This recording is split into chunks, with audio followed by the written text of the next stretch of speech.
Press podcast series. I'm Manar Mohawish, Editor-in-Chief of Mint Press, and I will be your host. Thanks again for joining today's conversation, where we will be discussing the latest on the ground in Gaza as Israel continues its brutal offensive there, dubbed Operation Protective Edge, and what the media's responsibility is in covering this massacre. Just this past week, Gazans witnessed the deadliest shelling by Israel yet since the operation began nearly a month ago. And just this week, Israel struck a UN-run school that housed over 3,000 Palestinian civilians seeking refuge from all the violence, in which several children died. Israel continues to justify the civilian death, saying that Hamas hides rockets inside tunnels, schools, and hospitals, making civilians human shields by Hamas. Israel's economic minister has even gone far enough to say that Hamas is committing self-genocide, taking no responsibility for the devastating death tolls. Israel continues its offensive, targeting hospitals and schools where Gazan residents have taken refuge, even until today. The death toll in Gaza has reached nearly 2,000, most of which are women and children, and injuries have reached over 4,000, with over 8,000 civilian homes destroyed. Those numbers continue to rise. And according to Israeli officials, 56 Israeli soldiers have died in this conflict. In addition to this, it was recently discovered that Israel is using banned dime weapons that emit micro-shrapnel and flèche shells, which release thousands of lethal metal darts into the air. But the media continues till this day to cover this massacre as an equal playing field between Hamas and Israel, who are supposedly exchanging fire, as the media has framed it. The corporate and Western media is coming under fire by human rights groups and millions of people around the world who say this assault on Gaza is part of a greater problem of colonial occupation, apartheid, ethnic cleansing, and racism. And joining me today to talk about the latest on the ground in Gaza and to discuss this conflict for what it really is activist and author of The General's Son, Miko Peled, son of an IDF General and grandson of one of the founding fathers of Israel, who is outspoken against Israel's occupation of the Palestinian territories. In fact, Miko, you just returned from the West Bank after protesting with Palestinians against the violence in Gaza. And I'd like to really start by asking you and to hear more about what the atmosphere and the mood is like in the West Bank as all eyes are on Gaza. Well, the mood not only in the West Bank but over the entire country is, on the Palestinian side, is one of solidarity and a sense of unity with Gaza. Israel likes to portray Palestinians in Palestine as different groups. They've got what they call Israeli Arabs, which are not supposed to be Palestinians at all. You've got the West Bank, you've got Gaza, all these divisions that exist only in the minds of Israelis. And as the violence in Gaza began, you saw this unity between all Palestinians in Palestine and other places too, with massive protests and massive signs of solidarity with Gaza. The last day that I was there was what was called the March of the 48,000 that began. It was a march walking from Ramallah to Kalandia, so that's maybe 5-6 kilometers. And it began quite nice, actually. It began as kind of a friendly family event. You saw families with children and, you know, mothers with strollers.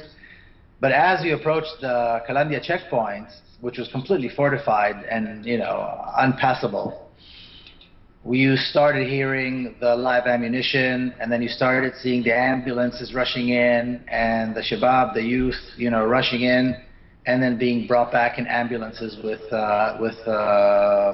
bullet wounds, with gunshot wounds. So it became a very grim and very horrifying event. But that's the mood. The mood is one of anger and solidarity. And you speak a lot about Israeli racism as really being part of the root cause of this problem. In fact, that's one of the main reasons you speak up as an Israeli and as an activist. Can you tell me a little bit about this racism that has surfaced since the kidnapping of these 3 Israeli teens and the murder of the Palestinian teen Mohammed Abu Khdeir?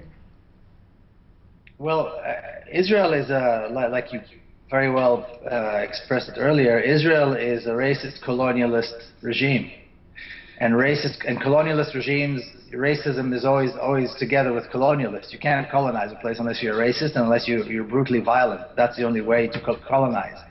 So Israel, from the very beginning, has been, it was founded on a racist colonialist ideology.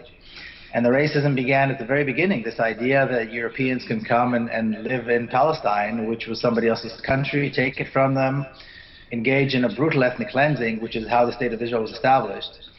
And then over the last almost 7 decades, we see the signs of the brutality of the regime, and we see the laws being passed, even within Israel, even targeting Palestinians who are Israeli citizens, racist laws being passed one after the other, on the one hand, and then Palestinians who are not citizens living under all kinds of military laws that are also, basically racist and discriminate specifically against them. So the very founding of the state and the very existence of the State of Israel is one of racism and colonialism. And let's talk a little bit about the word apartheid. We're starting to hear this word more. It's not necessarily being used by the Western and corporate media, but it's a word being coined by a lot of the activists saying that Israel is an apartheid state. How is the conflict in Gaza and what you saw in the West Bank in terms of these protests and these checkpoints, how is this a reflection of apartheid? Well, if we take a look at what's been happening in Gaza, but again, not just now, but in context of the last 7 decades or 6 decades, the reason there's a problem in Gaza is because when the State of Israel was established, as a result of the ethnic cleansing, we had an influx of refugees into or around the city of Gaza, and that's how the Gaza Strip was created. And ever since it was created, this is the early 1950s, Israel has been regularly attacking Gaza and killing civilians in Gaza. Now, you can imagine, as refugees, number one, they want to go back home. Number two, there's going to be resistance because they're living in this. They've been under blockade. Actually, not only since Hamas came about. They've been under blockade and living in this restricted area for a very long time. So you have, again, the attempts of refugees to return. You've got attempts of resistance, some of it armed, some of it is unarmed, and you have an ongoing process of killing and fighting this resistance. Now, none of this would have happened if there wasn't this racist colonialist regime in Palestine, which is what the State of Israel is. Now, why is it apartheid? It's apartheid because when you have different laws to govern different parts of the population, that's apartheid. In South Africa, it was blacks and whites. In Palestine, it's Israeli Jews and Palestinians. And they've got very different laws for the different parts of the population. It's different laws if you're a Jerusalem resident. It's different law if you're a resident with an Israeli ID. It's a different law if you're in the West Bank and in Gaza and so on.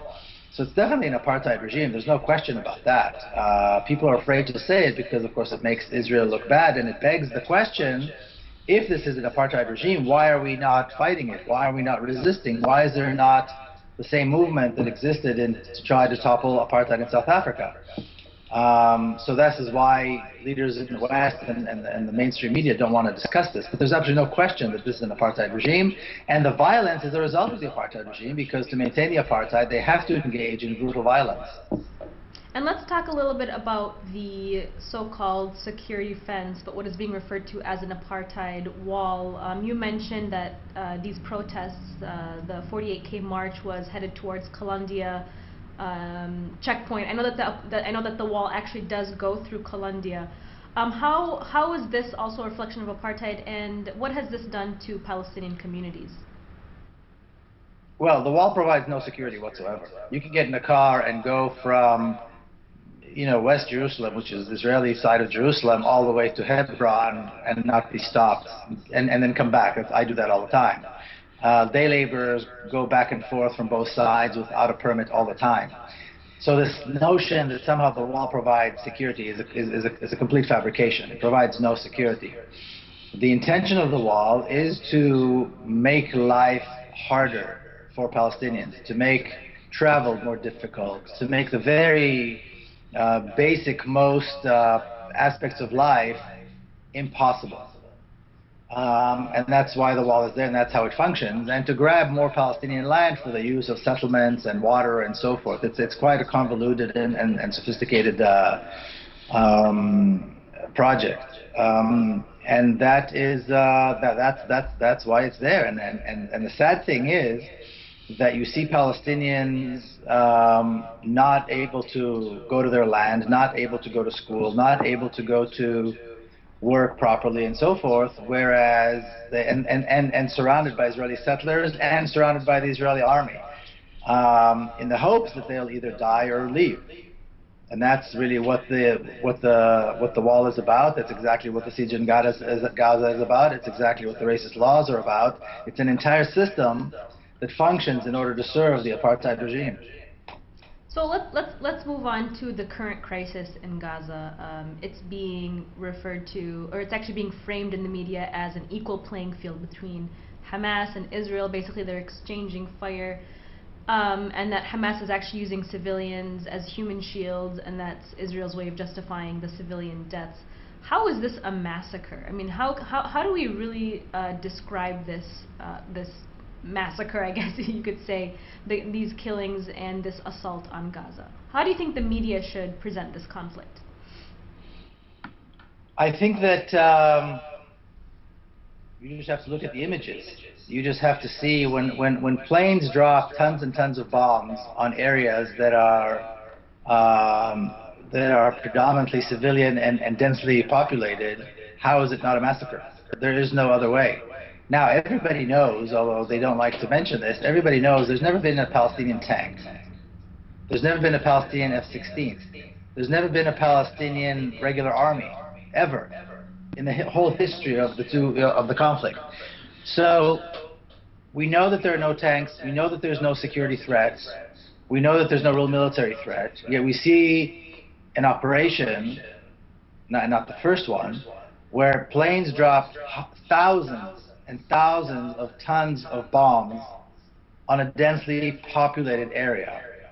How is this not a what else is this? I mean, I don't know how else you describe it. And then you see the tanks. And when I was there, I drove around the border of Gaza just to kind of see what was going on. And you see so many tanks and so many forces, you would think this is World War II all over again. And Israeli tanks, right? Yes, of course. There are no Palestinian tanks. There's never been a Palestinian tank. You know, Palestinians never had a tank.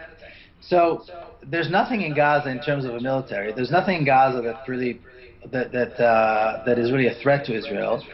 Yet you see countless tanks going in there and bombing and shelling, and you see that they're shelling areas that are densely populated. How is it not a massacre? Even if the devil was living there, it still would be a massacre. Right. And something that many would argue, including the Israeli government, including Netanyahu, would say is that, you know, it's Hamas and the Palestinians that have broken the ceasefire. Can you, I mean, was it Hamas that broke the ceasefire, or was it Israel? Israel broke every ceasefire at every point with the Palestinians in Gaza, every single time. Now, you know, it's quite ironic, but the Israeli government is using the same tactics as other racist and fascist regimes, which is you perpetuate a lie enough times, people start repeating it and thinking that it's the truth. And, you know, sometimes you hear even Palestinians repeating these things, you know, blaming Hamas for this conflict.